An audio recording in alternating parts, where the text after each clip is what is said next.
You're from Serbia and you won the K2 200 meters. Yeah, it was pretty much heavy and fast for me in the back. Yeah, it was wet. Yeah, because Nebojša was pretty much throwing water on me. So in the finish line, it was. I saw that we are good. So that's it. One more good race for us. And it was good for the morale. Yeah. Well, we have, as you see on your screen, the next event coming forward is the C2 men 200 meters. A truly international field here. The brothers from Kazakhstan, Canada, who represented themselves last weekend in the final. Yeah, they were good last weekend. They got a medal, so it'll be interesting to see how they go here. United States with the Ross brothers looking to perform as well.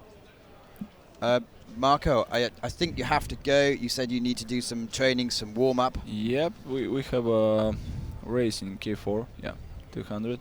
So it's been very brief, but thank you very much for your insights. I appreciated it. Thank you for calling me here.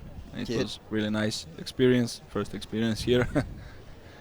Well done, and we'll see you next time, and welcome back anytime. Yeah, thanks.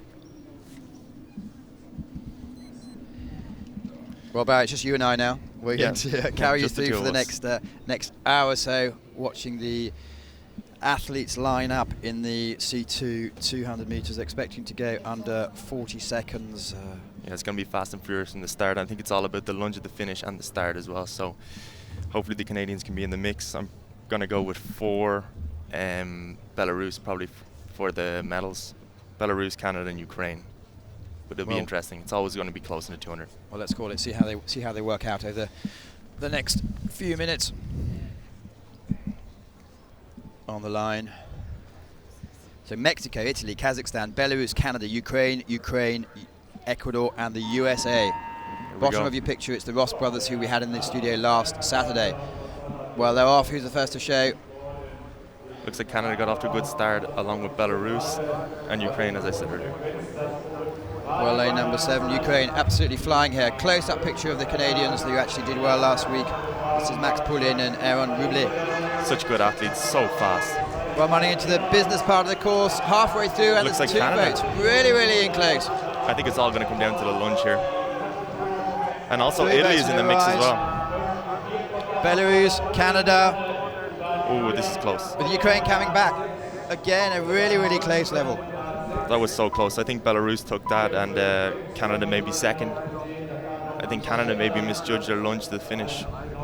But still, nevertheless, a good race by them. Well, I'm sure they'll be happy. We're giving it to Belarus, who clearly have had they've dominated they did dominate the C4 1,000 meters for 6 or 7 years, winning most of the world championships there. But it's desperately close again for the second place. Yeah, Canada. I'll give it to Canada and then Ukraine. Italy were right there in the mix too. They're on the outer side lane, so maybe they didn't have such a good heat yesterday to go straight through, so they might have had to go through the semis, so I'm sure they'll be pretty happy with that as well. As you can see, the Canadians looking really strong. As we stress this early in the season, to say, will this, from an athlete's point of view, will this be just putting down your mark? I think everyone's here and they're just kind of testing out and learning from every race and just seeing what they got to go home and work on. And you're going to have some athletes really happy with the results and not having to work on a whole lot, and then you'll have a lot of athletes going home scratching their heads and having long discussions with their coaches to see what they really have to work on before the major qualification for Olympics in Milan. And as we mentioned a few minutes ago, many of the athletes are in different stages. We saw Maxime Beaumont win a few minutes ago. Well, they peaked 2 or 3 weeks ago, so how he manages to keep it going is extraordinary. Yeah, it's really impressive. We'll probably have the results coming through in a second. It'll be interesting to see who's going to back you at the European Games as well. You wouldn't know if they're going to peak for that either, or they're just going to go back home and kind of go into that kind of winter block again and get back into the gym and get big and strong. It's a long time to Worlds. Anything can happen. So that's mid-August is going to be in Milan, and the reason we're saying it's so important is the quota places are up for offer for the Olympic Games. Here we go, look at the confirmation of the unofficial results. Well, Canada given the second place, Belarus given the gold, Canada silver, and Ukraine slightly 202nd further back in bronze middle position.